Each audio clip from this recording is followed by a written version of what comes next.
this isn't a new report. What we've done is taken a lot of open source reporting and compiled as much evidence as we can and put it in one place. But what that means is that this has been out there.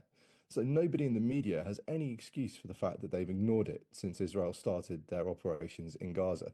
In the round, what we've looked at is comments going back all the way to 2005, where Hamas has been condemned by international leaders for their human shield strategy. We've looked at the international reports that have come out since the start of this war and found a complete absence of any analysis of Hamas's human shield strategy. It's been completely glossed over. Another key statistic is that the IDF has had over 3,000 casualties in Gaza since they started operations. And what that means is it's very clearly not just a one-sided Israel dropping bombs deliberately and indiscriminately. The fact they've had 3,000 casualties shows us that this is actually highly intense urban combat happening in Gaza.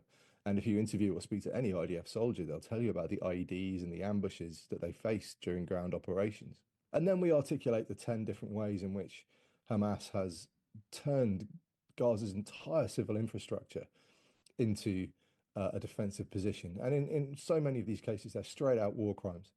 So the tunnels is, on the face of it, a reasonable technique when you're fighting an enemy that can see you very clearly from the sky.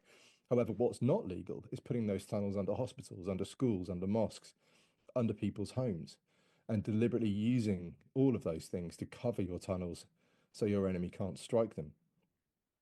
We found evidence of them using children's bedrooms as arms caches.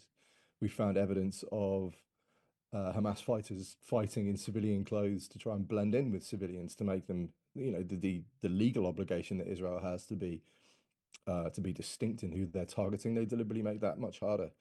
And all of these things are completely illegal under the law of war. They're all war crimes. And again, they're just a monstrous way for Hamas to fight to try and sacrifice their own people.